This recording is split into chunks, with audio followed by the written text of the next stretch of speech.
I haven't posted a video in a while, and maybe you can see why. As many of you know, we're in the middle of moving our home so we can build our house on our property here. But we finally got some nice wind, so Steve and I are gonna take the Grady out and see what we can pull up. I'm David, and this is Forgotten Coast Fishing.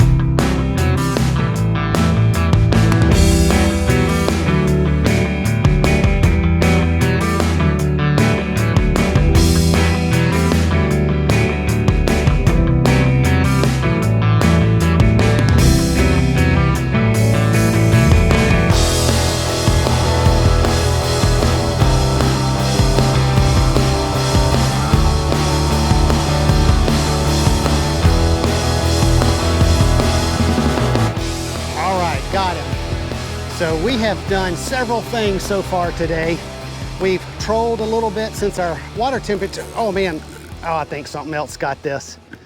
We've trolled, we've tried to fish for some sheep's head on some pilings, on some artificial reefs. And I came out to a little bit deeper spot. I'm about 80 feet deep. And I've got all this live shrimp because I intended on trying to kind of target some sheep's head. And so I've got a double drop rig here, kind of some smaller hooks. And I put some of this live shrimp on here, and I had something smaller. Now something bigger has grabbed it. And this is pretty light line, pretty light hooks and that kind of thing. So let's see if we can baby this up. This is my Penn Battle 5000, my Talus PX medium heavy rod. So I don't have a lot of backbone, a lot of heavy gear to fight him with.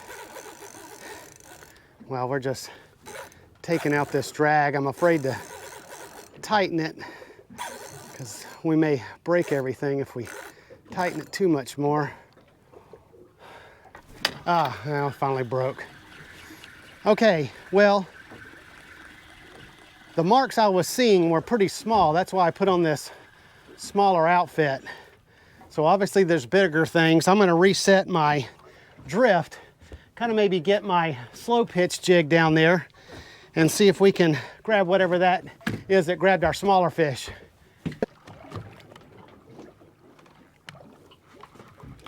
Oh, here we go. Oh man. All right. Oh, we got him, we got him, we got him. Oh, is this an amberjack? I've got this Squid Trex slow pitch kind of jig on here, and we'll see what we got here. And I was kind of starting to really just kind of pull this up, and I was just kind of working it up through the water column, and this thing grabbed it. A lot of times that's an amberjack when you kind of start working it up to the surface like that, and you get some kind of, a little bit of speed to it. And this feels like an amberjack. A lot of hard pulls and runs.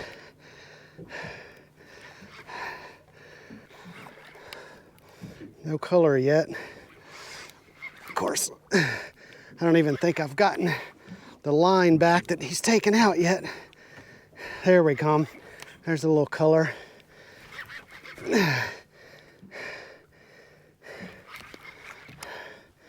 Can't tell yet what it is.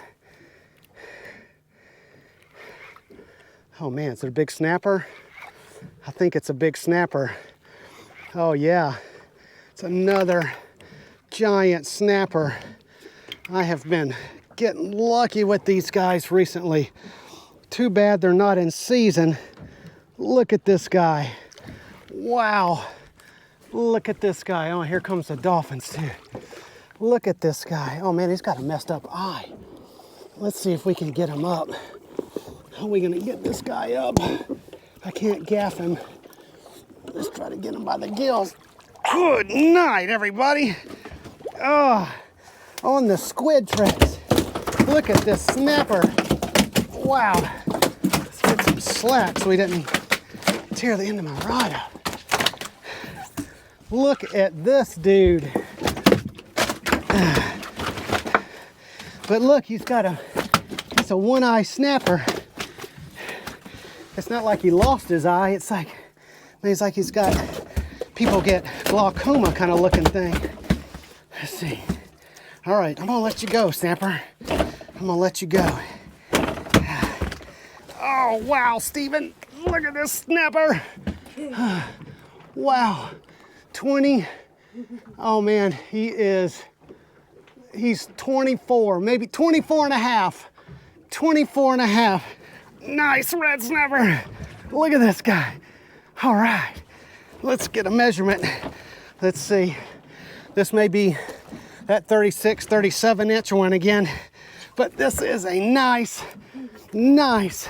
red snapper. You can see his kind of bum eye there, but look at this guy. Let's get him back. We want this guy to get even bigger. There he goes. Wow, that was really unexpected. I thought for sure I was pulling up an amberjack. Okay, here we go. I went back to that shrimp, and we've got dolphins circling here. So I've got to get this up. Oh man, something else got it. That's probably the dolphin. Geez, there's about 4 or 5 of them out here. Or else it's that big snapper again. Same thing that happened before. Had a nice fish, starting to bring him up. Something else gets it. I kind of doubt this is a dolphin because he grabbed it real close to the bottom and it broke off. Man. Whoa, this is going to be tough to get these little guys up. Tough.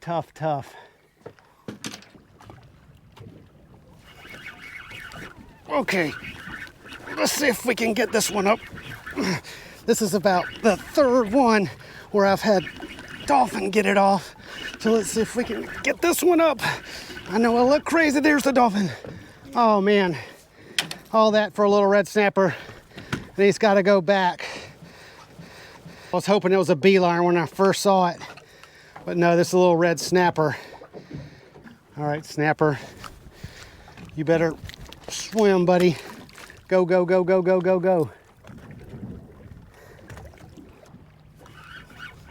Okay, we got him. I think our dolphin have gone. I'm hoping this is a beeliner. If it is, it's going to be a nice one, but it's probably a smaller red snapper. I'm really afraid to kind of hoss this up really fast if it is a beeliner because their mouths will tear. Oh man, it's just a triggerfish. Well, I switched to squid. I've been trying all kind of different things.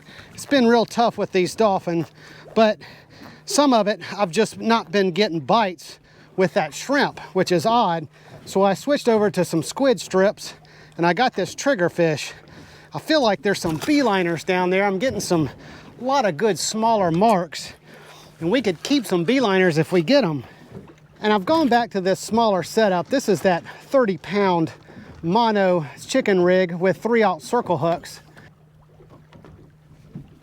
Okay, here we go again.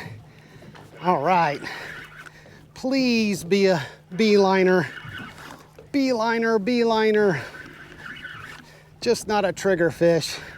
Sometimes you get into those triggerfish and that's about all you get. Yep, triggerfish.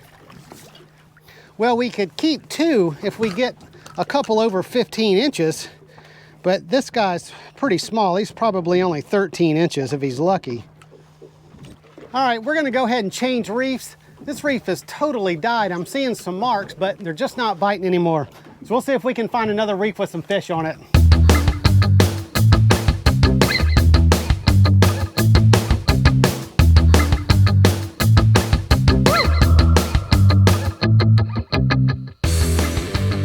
Oh wow, I got him. Something's here, and it just feels like grass or something. What have I got?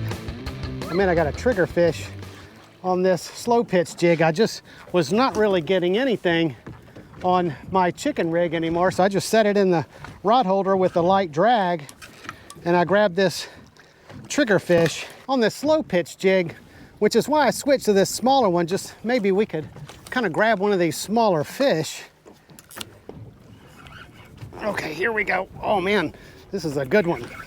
What have I got? Oh, I've got a good fish here. This is not a triggerfish. Oh man, I just hope I can get him up from this dolphin. Oh, yeah, this is a good one. Good one. Hopefully we don't break the line either, since it's that 30-pound mono and those 3/0 circle hooks. Maybe this is a nice red snapper. Maybe it's a nice red grouper we can take home. But I think it's, oh man, there's the dolphin. Oh man, oh geez, it's one keeper's trigger. Man, check it out, Stephen. Look at this trigger. I thought that was the dolphin after this top trigger, but that is a keeper trigger right there. Man, we have something for the box. And since I got Stephen on board, we can keep one more if we get him. Let's get this little guy off. I think the dolphin's over there, so Trigger, you get to go this side. There you go. Well, check this dude out. Let's get a measurement on him. Oh, he's got a broken tail too. So he is 17 and a half. Nice, nice 17 and a half triggerfish. Man, check him out, Stephen. We got a keeper for the box. So hopefully we can grab one more of these guys.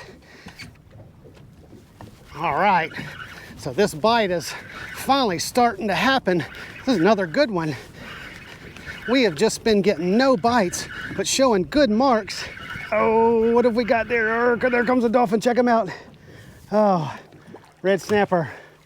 Man, it seems like these dolphins really come after these red snapper more than the triggers, but they don't know triggerfish is an excellent eating fish. Maybe they don't like their skin.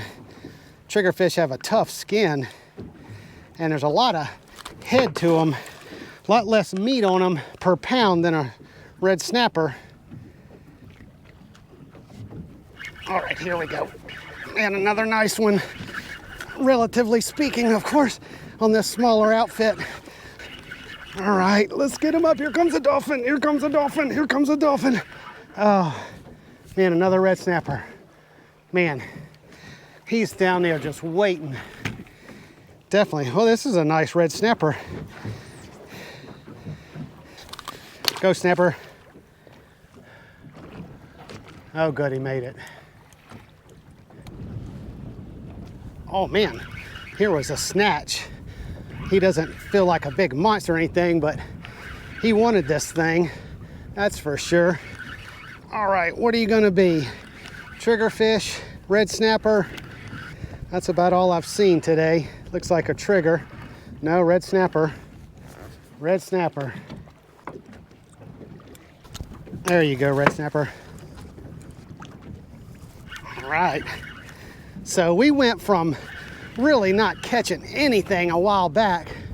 Really, even on that last reef, there was a lot of marks. They just weren't biting, even this small pieces of squid. And they weren't biting on this reef when we first showed up either. What have we got, 2 of them? Maybe one of them's a keeper trigger, Stephen. What have we got? No, it's just one. He is, I don't think, gonna make it. Close. A little bit bigger than some of the others we've gotten, but no, he's not gonna be big enough. All right, Trigger, get on back down. This flurry's about come to an end, so we're gonna go ahead and head on back. We're gonna cook up that triggerfish, so we'll see you back in the kitchen.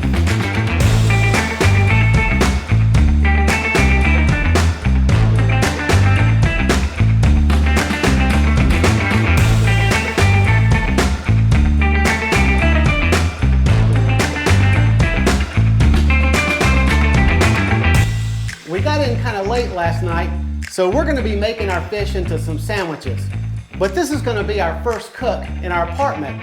We're gonna be here 8 or 10 months or something like that while we build our house on our property. We're gonna be making Triggerfish Reubens, really the same thing as your standard Reubens. We're just gonna use triggerfish instead of the corned beef. I've got all my ingredients out because once we start cooking this fish, it's gonna go real fast. So we've just got your rye bread, sauerkraut, Swiss cheese, Thousand Island, horseradish. And for this sauce, instead of making that Russian sauce from scratch, I just got some Thousand Island. I put about a half a cup in this bowl and then about a half a teaspoon of horseradish just to kind of spice it up a little bit. And we're gonna be using this coated cast iron skillet. And I'm just gonna get the triggerfish rinsed off, lightly dried, and we're gonna use this Omaha steak seasoning. Now I've never used this before, but we've been putting it on pork chops and chicken and that kind of thing. It's got a wonderful taste. So I think since we're kind of mimicking a Reuben, it might go well with this fish. Before I put that spice on this fish, I want to show you how white this meat is. Now this right here, this is the serving side right here, and it's typically nice and white. But underneath a lot of these fish, you'll have a bright bloodline right here, and you have to kind of cut it out just to kind of get some of that fishy taste out. But look, there's really none in these triggerfish. Just some nice white meat. So I'm gonna season the serving side first. And I always like to put that serving side down in the pan first, so when you flip it, you've got the serving side up, so you don't have to flip it again when you go to serve it. I put some olive oil here in our skillet, so I've just got that heating up on a kind of a medium-high heat. And once that starts to smoke, we'll put the fish in. All right, our oil is ready, so I'm gonna go ahead and get this fish in.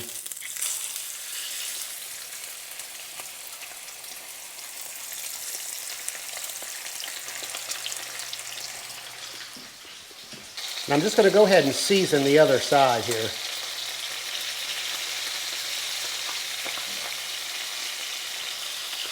Okay, so it's been about 3 minutes, and you can kind of see how this white is kind of starting to get about halfway up. So that's a good sign that you're getting close. Okay, it's been another 3 minutes, and we're looking pretty good.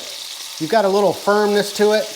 You kind of start to see the juices as the fish is kind of starting to split apart. So that's another good sign that we're done.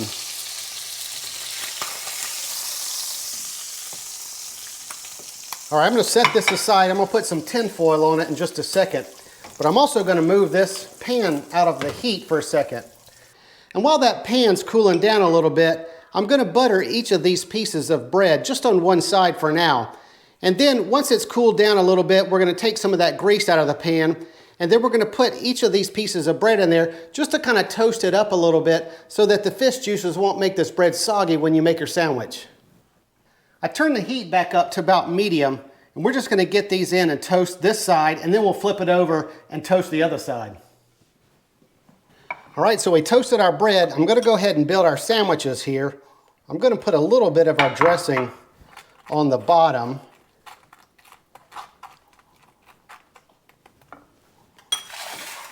And then with this fish, I think we have some pretty nice fillets here.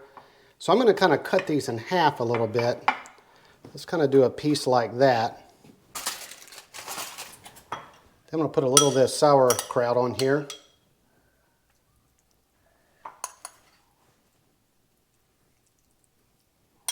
Then I'm going to top it with this cheese. Let's go ahead and get our sauce on the top piece of bread.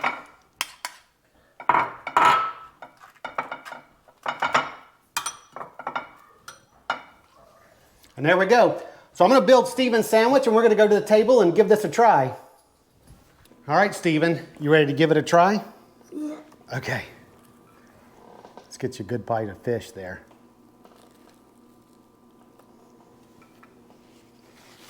What do you think? Good. It's good? All right, well, let's get mine. I just kind of made Stephen's with some mayonnaise. I didn't put that sauerkraut or our horseradish Thousand Island dressing on it. This is excellent. And you saw how easy it was to make.